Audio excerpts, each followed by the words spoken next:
afternoon, everybody. Thank you so much for joining our Lunch and Learn meeting today. We have a wonderful presentation in store, and so we appreciate you all taking the time to join us today. We're going to learn today about um, Developmental Disabilities Waiver and Long-Term Care Waiver as it relates to those with intellectual and developmental disabilities, and we're going to understand the importance of it. And we have Bradley Hunt, who is a senior advocate investigator with Disability Rights Florida. In one second, I'm going to admit a bunch of people into the meeting. We have a ton of people joining. That's awesome. So we have Bradley Hunt today, and Bradley is a senior advocate and investigator with Disability Rights Florida, the state's federally mandated Protection and Advocacy Network. Formerly an owner of a targeted case management agency for 30 years, Bradley was also a chairman of the Florida Association of Support Coordinators and leadership of Association of Support Coordination Agencies. He was appointed to Developmental Disabilities Program Redesign Committee and the Governor's Blue Ribbon Task Force on Community Living. Bradley's casework with Disability Rights Florida includes Medicaid, public benefits, community-based waiver services, fair hearings, and self-advocacy. Bradley, we definitely appreciate you being able to take the time for to do your presentation, to create the PowerPoint, and to be on and present with us today. We have a ton of participants that are actually on live, and then we have many more that will register that will watch it later. So we definitely appreciate you, and it's going to be a great presentation. So at the end, just a little bit of housekeeping. We will have time for questions. Make sure that you keep your mics muted. Unless you're going to speak or give or have a question at the end. We want to make sure that we give Bradley the time and that we're respectful and that we don't interrupt him. So please make sure that you don't unmute until the end. So for the questions, you can raise your hand with the emoji button, or you can type questions at the end in the chat. Um, or you can come on mute, unmute at the end and ask questions that way as well. So we appreciate you all again, Bradley. Thank you so much, and I'm going to let you take it away, buddy. All right. Thank you so much, Dustin. I appreciate the invitation to share with so many people. I see we have close to 100 people here today. I have a lot of slides to go through. I'm not going to read them in detail because you'll be getting copies of this PowerPoint presentation from ARC Florida. So with that, we're going to be talking about three different waiver programs. Two are, I'm going to say they're sister programs. That would be the APDI budget waiver and also the newer ICMC waiver program, and then also the long-term care waiver program, both the eligibility requirements for these three programs and the priorities. So with that, I'm going to get started, and I look forward to your questions at the end. Again, thank you for your attention here, and hopefully it's going to be good information for you. Now, if I can get this thing to click over, here we go. I first need to tell you a little bit about Disability Rights Florida. We're responsible for protection and advocacy here in the state of Florida. Our funding comes from the federal government to protect the rights here for Floridians with disabilities. We're a nonprofit organization, and our offices are in Tampa, Tallahassee, Gainesville, and Fort Lauderdale. Disability rights advocates, educates, and investigates and litigates to protect and advance the rights and dignity and opportunities, equal opportunities, self-determination, and choice for all people with disabilities. We're the only such agency in the state of Florida. Every state has a protection and advocacy agency. It's been in existence for a long time. Today, we're going to cover the APD waiver programs and the long-term care waiver eligibility criteria. We're going to talk about how you can apply for services, what the crisis eligibility and prioritization is for these different programs, the types of documentation you'll need to submit for your APD crisis, how to submit your APD crisis applications, and the services available. I won't be able to provide you with any specific case staffings today. So if I'll be able to answer general questions, but if you have a specific issue related to your individual, we may not be able to address that here. But you can always call us at Disability Rights Florida and get individual help if you need it. We're going to start with the APD waiver eligibility criteria because this encompasses both the iBudget waiver and the ICMC waiver eligibility so that it's the same. You have to be eligible for one to be eligible for the other. The basic criteria is that you first have to be eligible for Medicaid under any category. There's different programs that DCF has that you can become eligible through. You have to meet a level of care criteria for an ICF. That's an institutional level of care. You have to be diagnosed with one or more qualifying disabilities. We'll get to that in just a minute. And meet all the requirements set forth under the Florida statutes. That's under 393. Chapter 393 governs all the encompasses all the requirements for the APD. So let's talk about Medicaid eligibility. These are the different programs that people can become eligible through. That most of the people, I'm going to say by far the vast majority of the people in the waiver programs are eligible for SSI, and they have their income, their eligibility established through SSI. However, if you don't qualify through any of these programs, there is one other option. And that's once APD has determined that you are eligible to be enrolled in a waiver program, if you can't get your Medicaid established through any other means, then you can have the waive Medicaid through the waiver category. And under that category, the individual is considered a household of one. So the family's assets and their income are not considered, just the individual, whether it be a child or an adult. If you're offered a waiver slot, you have to get your eligibility established within a year of being offered that, or you will have to reapply.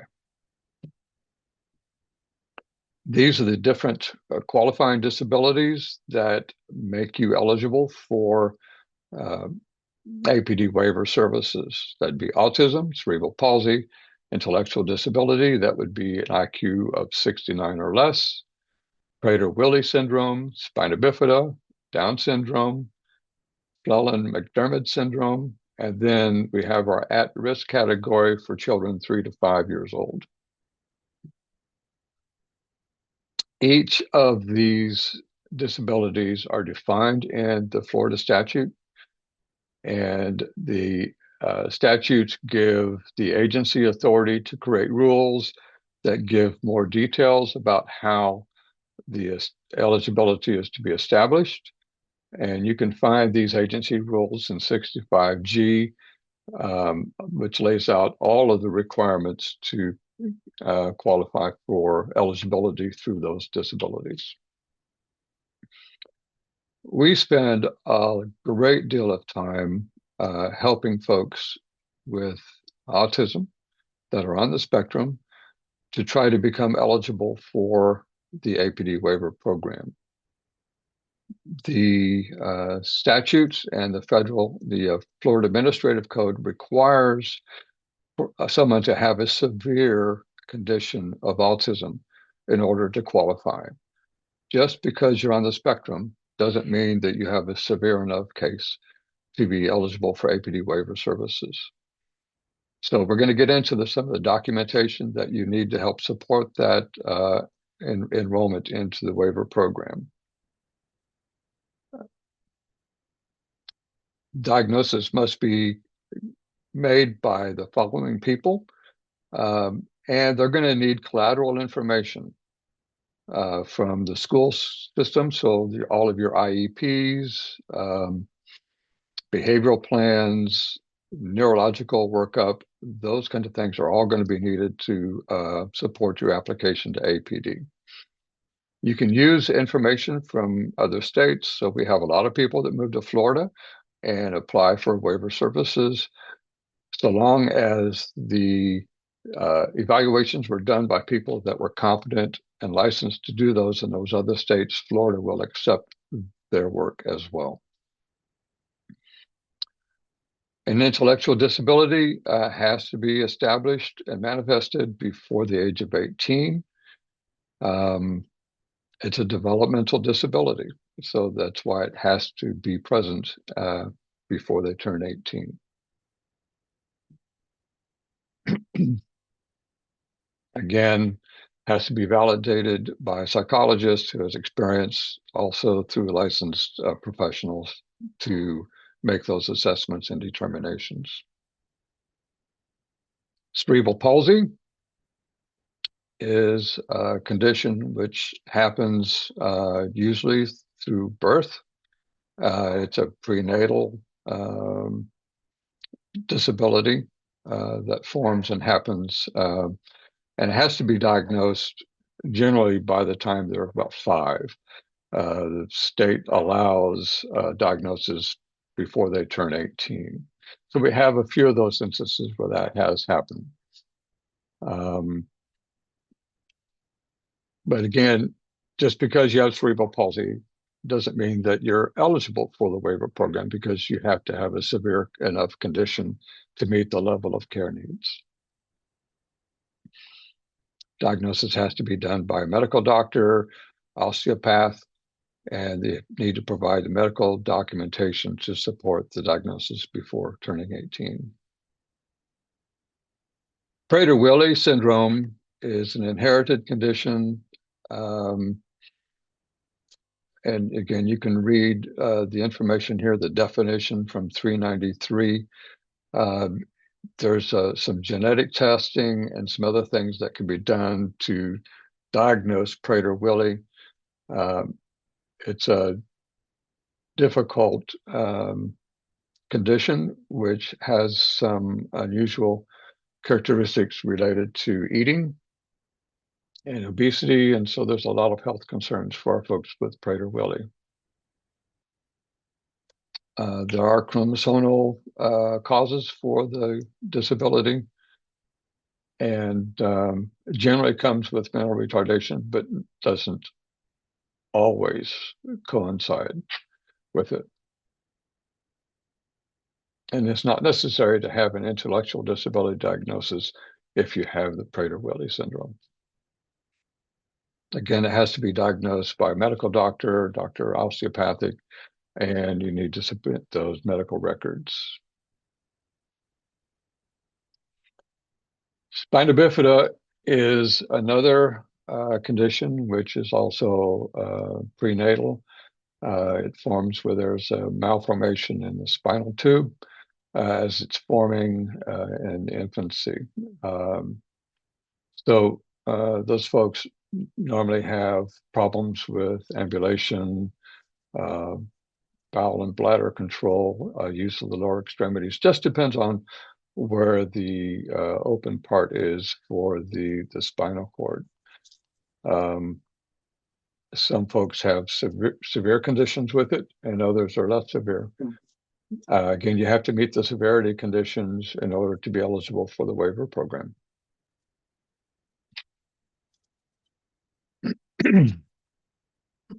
Down syndrome was added a few years ago, and the reason Florida State decided to add Down syndrome is that it's possible to be have Downs and have an IQ greater than 69, but still need support, and you have to meet the severity conditions to be eligible for the waiver program. I'm not aware of anyone with the diagnosis of Downs that doesn't meet the severity conditions within the APD guidelines. Again, you need to have those documents submitted that are diagnosed from a medical professional.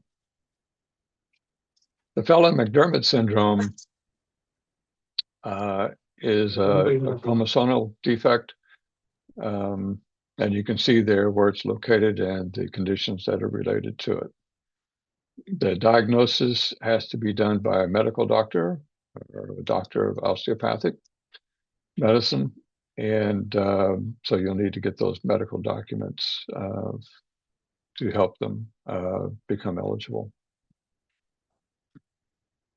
The high risk category is for our individuals that are 3 to 5 years old. Um, there can be a developmental delay in their cognition, language, or physical development. Child that's surviving a catastrophic infection or traumatic illness um, can be also used when the funds are appropriated for that cause.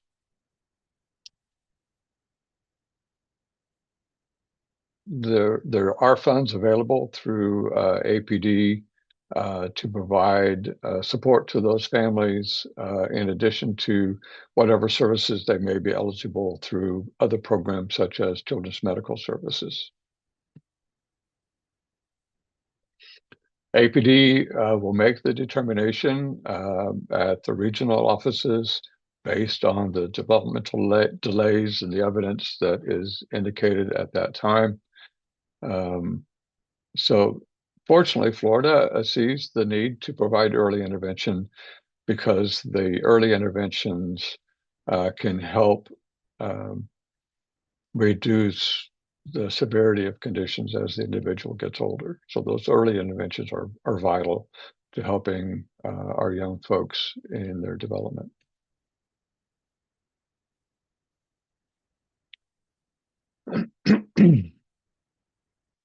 A 393 requires APD to provide services to these children and their families, but it doesn't specify the services, the specific services, or the amounts that are to be allocated.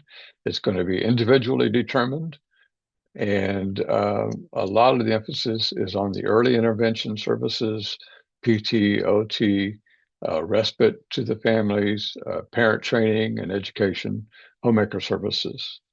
Again, to help reduce the stress on the families and to provide direct support to the individual.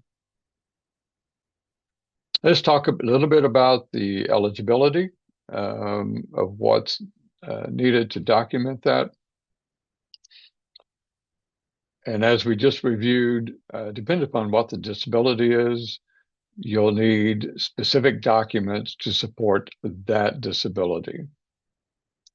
So, for instance, your IEPs, they will refer to psychological evaluations, other kinds of assessments.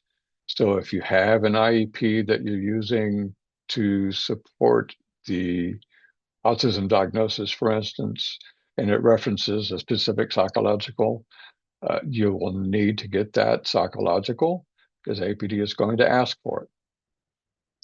So generally, when you submit an application, if you can anticipate as much of that as you can and submit it, it will help prevent delays in APD making a determination on your application. And I can't see the bottom of that slide. It says, all right, hearing preparation, witnesses and documents. We have lots of information on our website on these requirements and also how to prepare for a fair hearing if you need to request one. And we'll get into that just a little bit. APD has made some significant improvements in their technology recently and how you submit your applications. We're pleased to see the progress that they've made and would like to see that continue. You have two options for applying for the APD waiver. You can either apply online or through mail or fax. There's the web link for applying online. You'll be asked to create an account with a username and a password. You can submit applications on behalf of others as well. You don't have to do it just for your individual. You can save your progress so that if you realize halfway through the process that you don't have everything that you need, you can save what you have and then come back and submit those documents later when you have them. And then there will be uh, a way for you to complete it then. Uh, just for your awareness, there is no application, a separate application for crisis applications. There have been modifications made to the online application now, which allows you to indicate in that portal that you are applying for waiver services and it's a crisis and that you need immediate help and assistance with your individual. Uh, that's been recently updated. I personally have not seen what that looks like, so I can't tell you the steps that you have to go through. Uh, but I've been told that it has been completed and it's functioning at this point. If at any time, once you've completed the application and it's submitted to APD, if APD comes back to you and asks for additional documentation, you won't be able to submit it through that portal. You will have to email it to APD, and they have an email address for each of the regions that you can locate on the APD website to email those documents, or you can call them and get the correct email address to submit those documents to help support your application.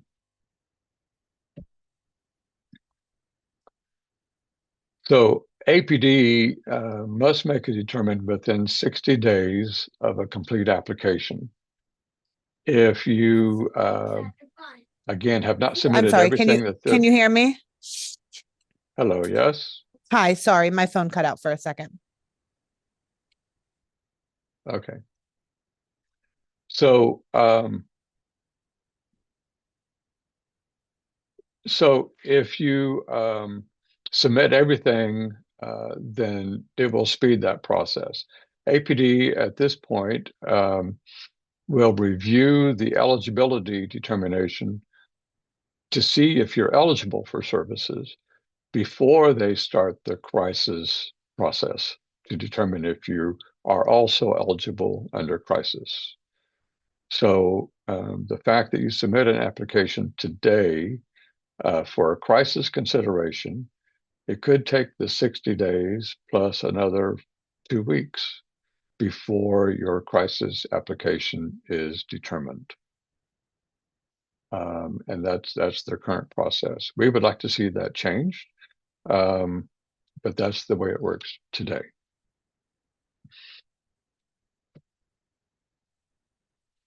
So this is what I talk about if your application isn't complete or if they've asked for additional information. That's the total time. So it adds to the length of the time for the review to be completed. So it's important to submit all of your documentations at the time you do the application, if possible. All right, we're going to talk about the crisis criteria.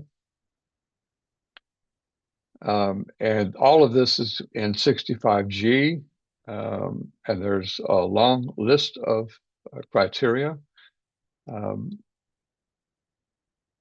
So clearly, if you're homeless, living in a homeless shelter, or living with relatives in an unsafe environment, either for yourself or for them, whatever the condition is that makes it unsafe, that makes you a category 1, it's a high priority for services.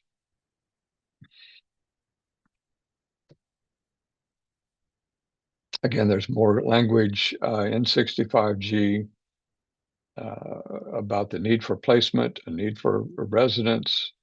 You know, there may be protected services involvement related to your case, which could put you in a higher category. Category 2 folks are related to the individual's behaviors. that without immediate waiver services may create a life-threatening situation for the applicant or the others, or that may result in bodily harm to the applicant or others and requiring emergency medical care from a physician. So you could see if you're applying for a crisis for APD, if you have records of police encounters, Baker Acts, arrests, if you have tissue damage or damage to your property, the walls or windows, things of that sort, provide that evidence. Photographs, doctor's reports, the hospital records from the Baker Acts, all of that helps to support the crisis criteria for them to immediately accept you for waiver enrollment.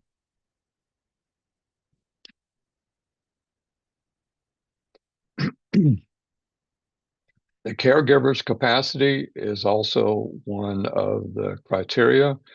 If the caregiver is not able to keep the client safe because of their own abilities, due to their own disabilities or age or size, even if they just are not able to provide that protection, then that's one of the criteria.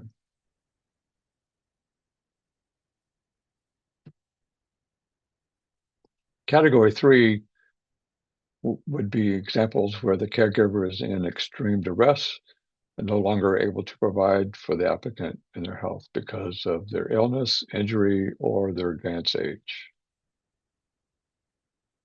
So there would be a need for residential placement or immediate services to prevent that residential placement.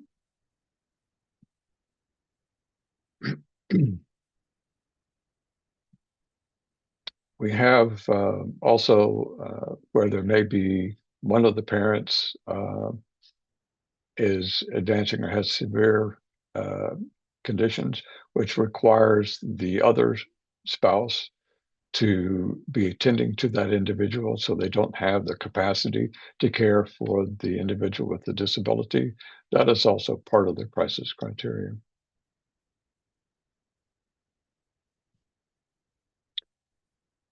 You can see here the different criteria where maybe the stress on the family, the family's not able to continue to work to support the family because of the demands of the care for the individual.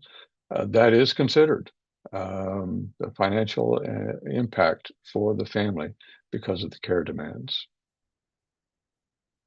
The caregiver may need to take care of other dependents in the home, and it can be overwhelming if you've got one individual that is taking all of the time.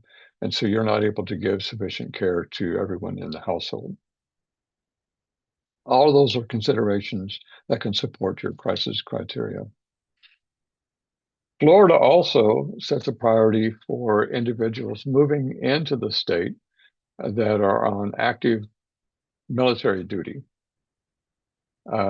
So they may be coming from New York or Arizona, Texas, and their individual was on a waiver program in that state. So they come to Florida under military assignment. They are prioritized in Florida. They still have to meet the requirements. So one of the things that we run into is that states have different requirements for eligibility for the waiver programs. So just because you were deemed eligible in Texas, for instance, it does not mean that you will be deemed eligible in Florida. So they still have to go through the eligibility criteria. They have to meet the severe conditions requirements. And once they are deemed eligible, then they are prioritized for enrollment into the waiver program.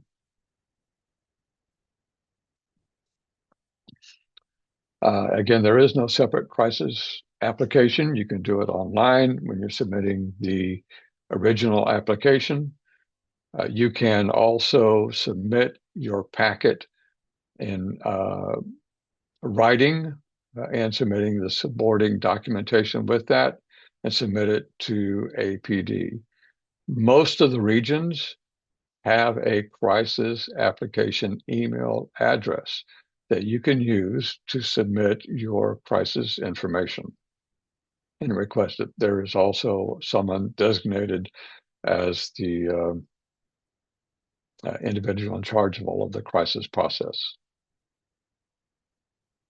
You can email it or fax it to them. So this would be where you would submit your documentation also. For instance, if it's related to the parent's conditions, so you would need to submit medical information, photographs of household damage, tissue damage, and things of that sort, doctor's reports to support the crisis application. APD must make a determination within 15 days of the complete application being submitted. If they ask for additional information to support the crisis criteria, that extends the time period from the date that they request the additional information. And just a brief comment about the APD waiver services on this slide. You can see here, this is just the first page of the index of the Coverage and Limitations Handbook, which shows the services available under the APD waiver program. Florida is blessed to have a robust waiver program. We have many services, all covered under one large umbrella waiver program. Many other states have smaller waivers. They may have a separate respite waiver, for instance. They may have a separate group home waiver. They may have a different community living waiver. Florida, it's all covered under this one umbrella Developmental Disabilities Waiver Program. So whether you live in the family home or you want to be in your own apartment or you need a group home or a more specialized behavioral group home, it's all covered under the APD waiver program. The intention of the waiver program is that it really focuses on person-centered planning so that you get your needs met, and every individual is different and unique, and so everyone has an individual support plan with individualized services to meet your needs. So there's individualized budgeting that goes with that, and that's a whole another presentation to get into on that. I won't get into that today, but if you have some questions about it, we can talk about that at the end of the presentation. Now I want to talk just a little bit about the new ICMC program. It's the Intellectual and Developmental Disabilities Comprehensive Managed Care Program, which is why we say ICMC. This is a sister program to the iBudget waiver program. To be eligible for the ICMC waiver, you first have to have your eligibility established and approved through APD. So that's why I'm talking about the APD. We have the iBudget program. And then once you're also approved for APD, you may get offered a chance to participate in the ICMC waiver program in lieu of the iBudget program. So let's talk about the ICMC waiver. The same with the APD program. You must be eligible for Medicaid. You have to be approved by APD and already put on one of their pre-enrollment or waitlist categories for the iBudget waiver. You must be 18 years or older. So currently it's not for individuals that are under 18. And you have to be offered the choice of selecting the ICMC waiver. Instead of this offer coming from APD, it will come from ACA, which is the program that runs Florida's Medicaid program. That's the Agency for Healthcare Administration. So instead of a letter from APD, you would get a letter from ACA offering you the option of going into the ICMC waiver. You have a couple of options. It's a little different than the iBudget. Right now, you can, after 12 months on the ICMC waiver, if you're not happy with it, or you just have a preference to go to the iBudget waiver, you can disenroll from the ICMC and you are guaranteed enrollment into the iBudget waiver program. You can, if you're not happy with the ICM waiver, prior to the 12 months, you can disenroll from the ICMC waiver, but you will not be automatically enrolled in the iBudget waiver program. So if you make the ICMC choice, you must stay there for at least 12 months if you then want to get onto the iBudget waiver. You are eligible for all of the same services under the iBudget waiver program. Let me restate that. You are eligible for all of the same services in the ICMC waiver program as you are under iBudget. Plus, ICMC, or Florida Community Care, also provides your health care. So that means that you would be getting your health care needs through their specialty plan, through Florida Community Care. That means for your health care, you have to use their network providers. It's not like you're in the fee-for-service Medicaid, you're not under Sunshine or Humana, you're under FCC for your healthcare as well as your APD waiver services. One of the things we discovered recently that if some people have both Medicare and Medicaid, so if you are in a dual eligible healthcare plan for Medicare and Medicaid, you're not eligible for the ICMC program.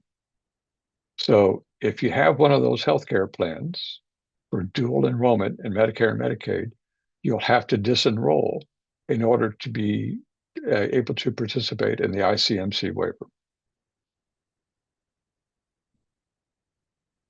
So you get your regular healthcare services through the FCC. They do offer expanded benefits like gym memberships, grocery cards, summer camp funding. So APD also has a consumer-directed program called the Consumer-Directed Care Plus waiver. The ICMC has what they call a participant-directed option, PDO, where family members or relatives could get paid to do some of the attendant care, homemaker services, or personal care services.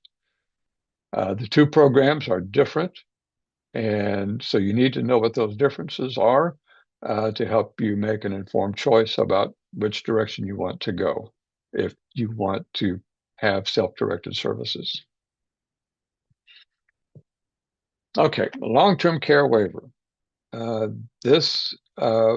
Florida some years ago combined a bunch of different waivers. Normally, what people more familiar with, the nursing home diversion waiver, familiar with the community-based care for the elderly waiver.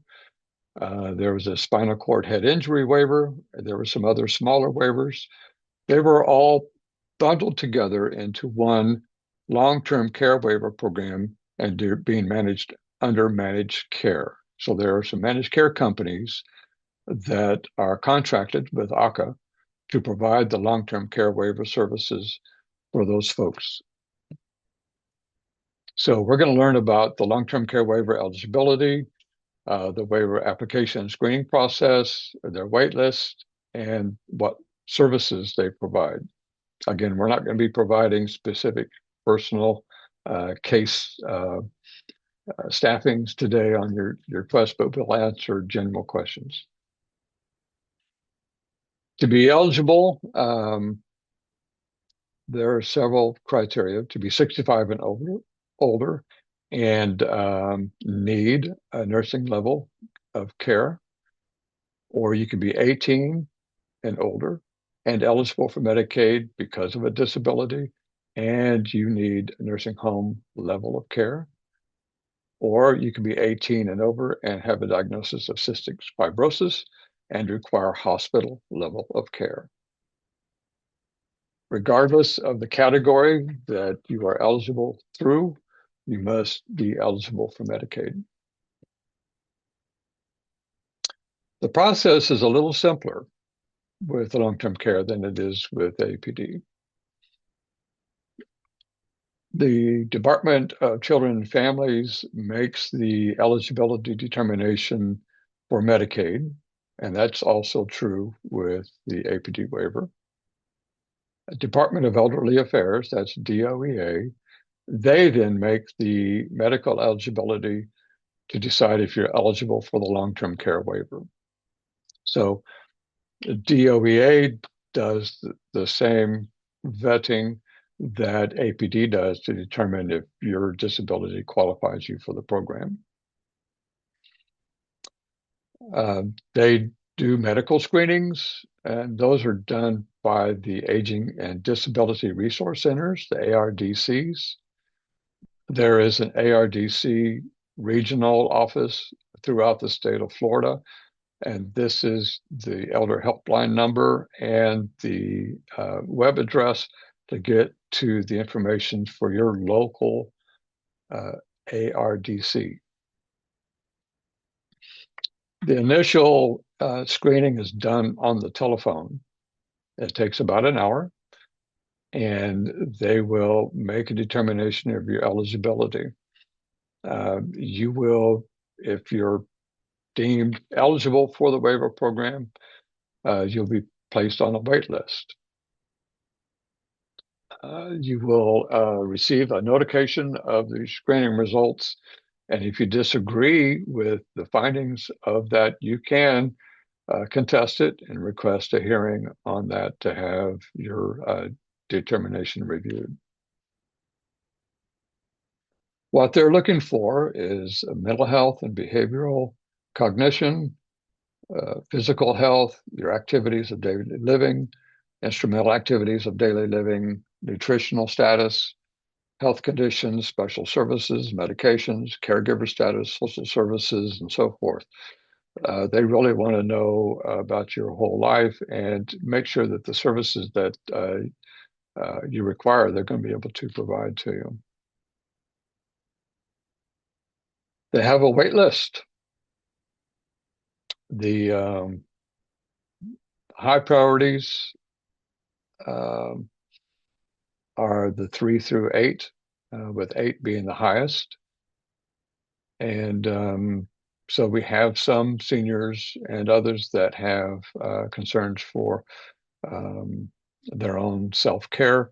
There may be adult protective services involvement, and they have a say in setting folks to the highest priority to get people on the long-term care waiver. Your priority can be reevaluated as you go through. So if you think you've been put on the wrong priority, you can ask that be reviewed, and you can provide the documentation to show why you qualify for a higher priority. Individuals can bypass the wait list. Those would be folks that have debilitating disease and conditions that make them dependent on 24/7 medical, nursing, or health supervision or interventions.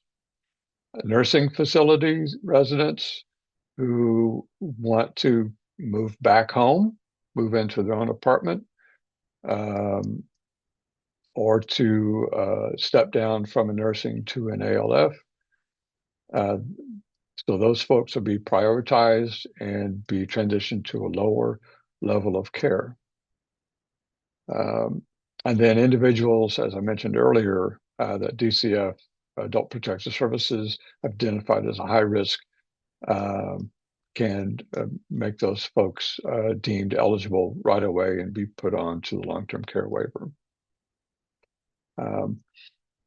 By the way, if you're in a nursing home and you want to transition to the community, they do provide transitional supports, including helping with the cost of getting yourself set up in your own apartment with whatever that may be, furnishings, the first month's rent and deposit on utilities. They don't have services like a supported living coach, like the APD waiver does. So the support is a little different, um, but the support is there to help people transition from a nursing home. So when you're approved, you will be sent a notice from the Department of Elderly Affairs. You must complete and return the form within 30 days. There is a doctor's evaluation that has to be completed, which attests to your conditions and the support needs. You'll be assigned to a managed care plan. So there's several HMOs, managed care companies, that provide the long-term care services. You don't have to accept the one you were assigned to.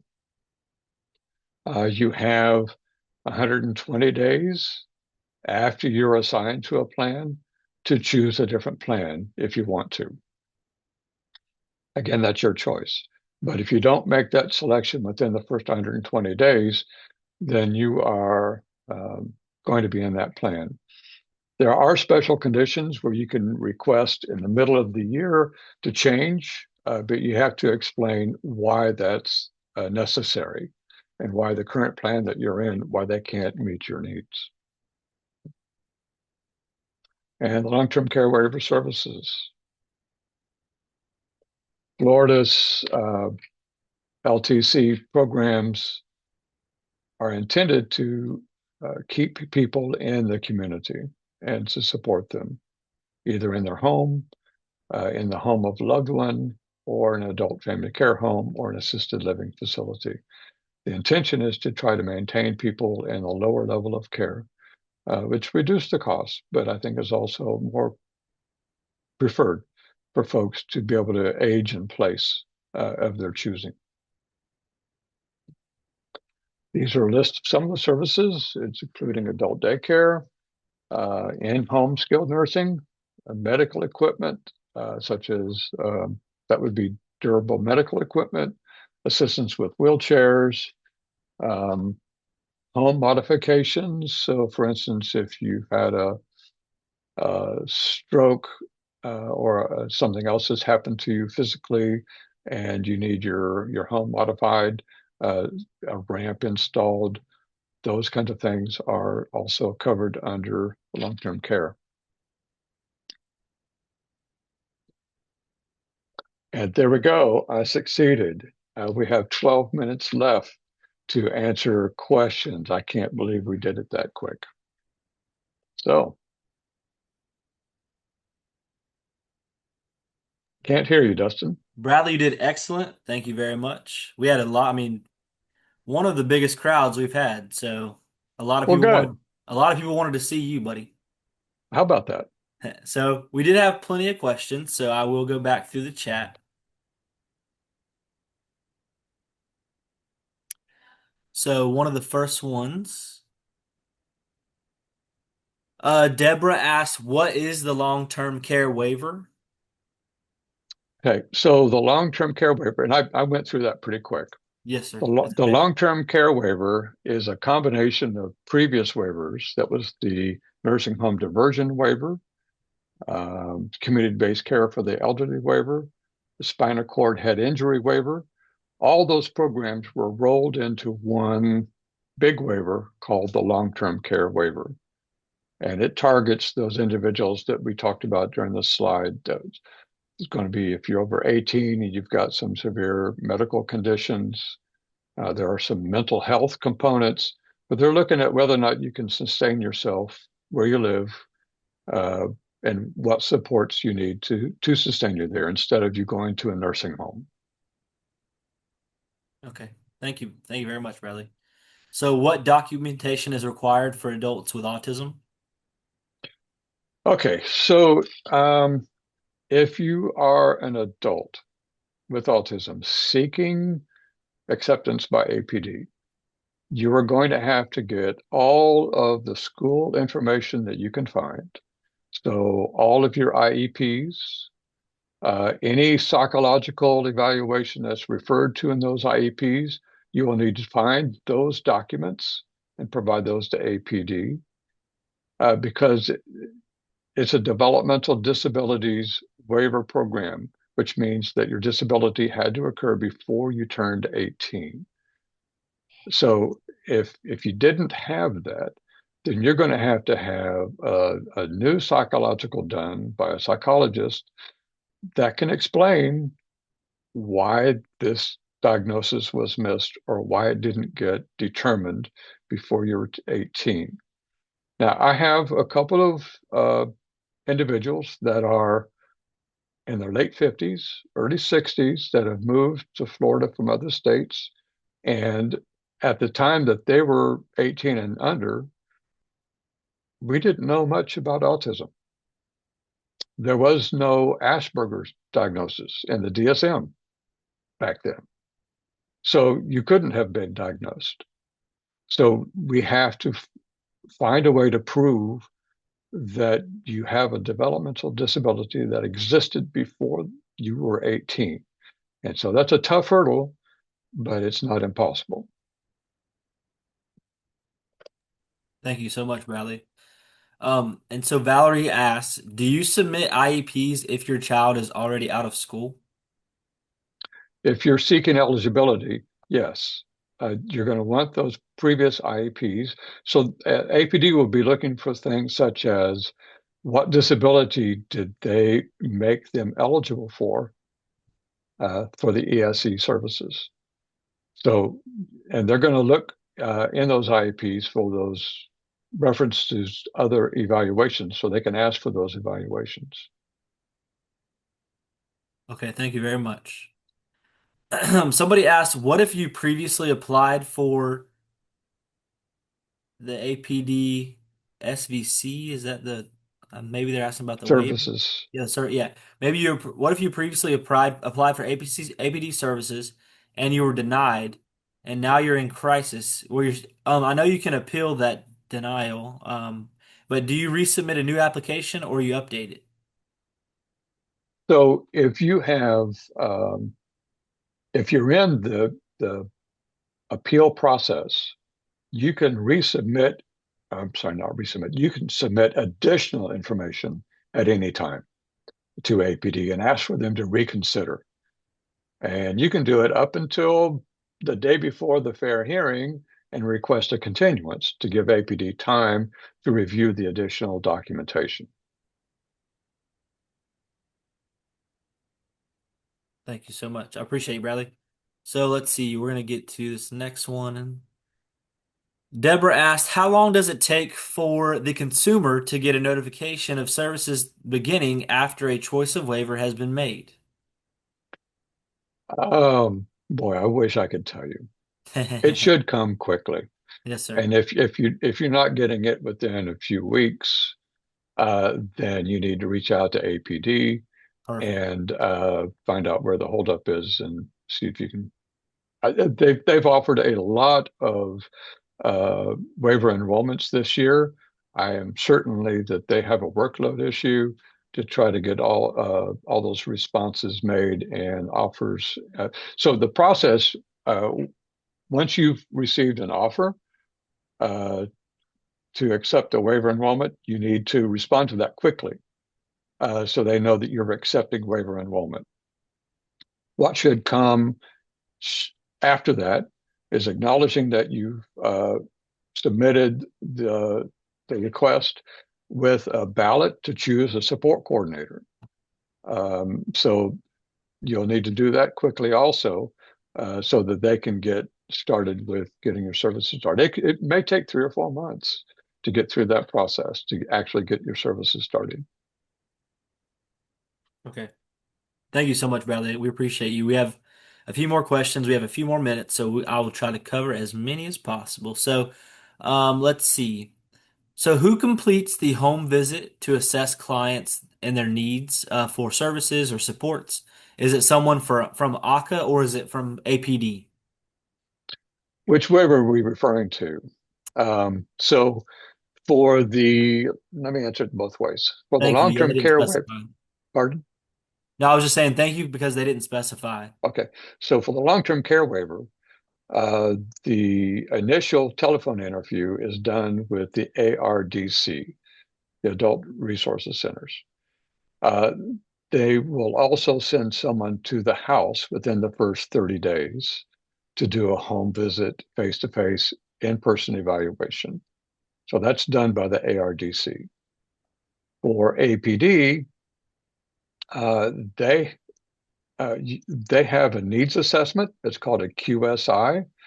That is done every 3 years. And so if you have had changes to your situation, you can request an update to that QSI, but they won't otherwise do a home visit unless you're ready to get services started, and your visit will be from a support coordinator. Okay, thank you so much, Bradley. I mean, for Valerie's question, I think right here, I think there's multiple answers for this. I could be wrong, but where do the higher functioning autistic adults go for assistance, living assistance, if they are unable to keep a job, can't drive, and cannot live independently? Well, I'm assuming that you've tried to become accepted by APD and they've declined you. And if that's the case, then you can try the long-term care waiver and see if they would accept you. It's going to depend on your individual support needs and how severe the conditions are.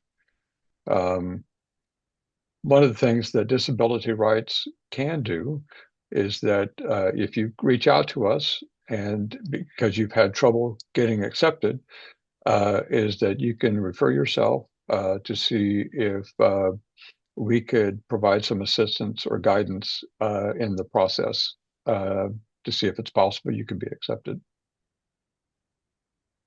Awesome. Thank you so much, Bradley.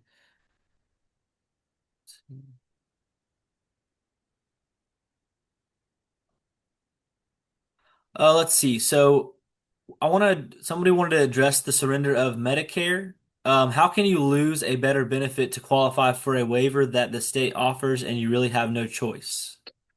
So you're not.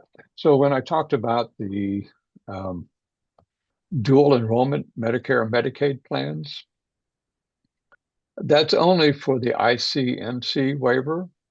That's not a condition for the APD waiver.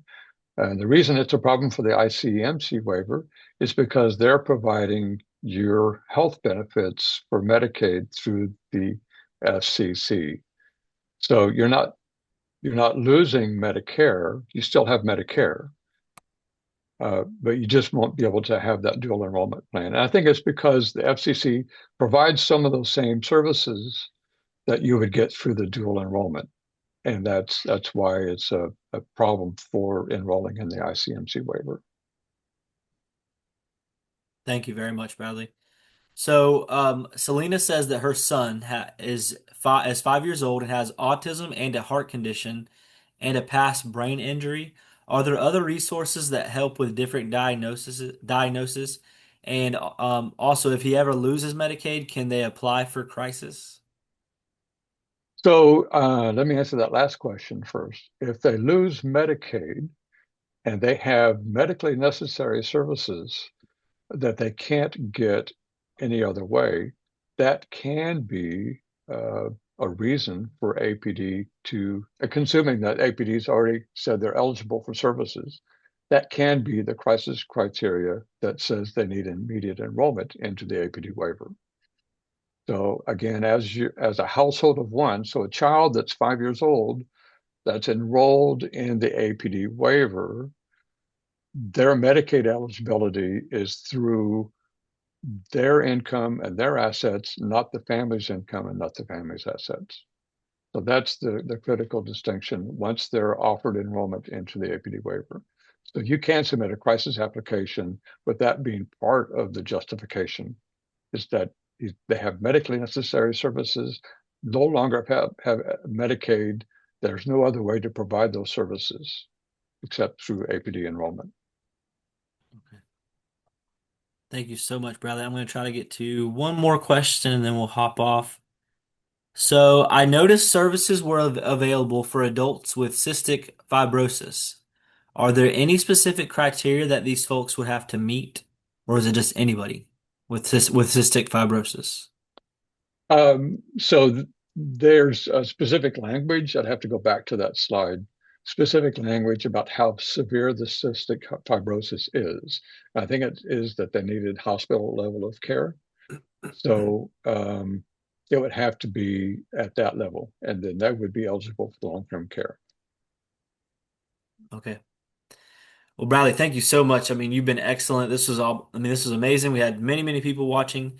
You had a lot of great information. I mean, this is very helpful. I mean, this is huge for our clients. This is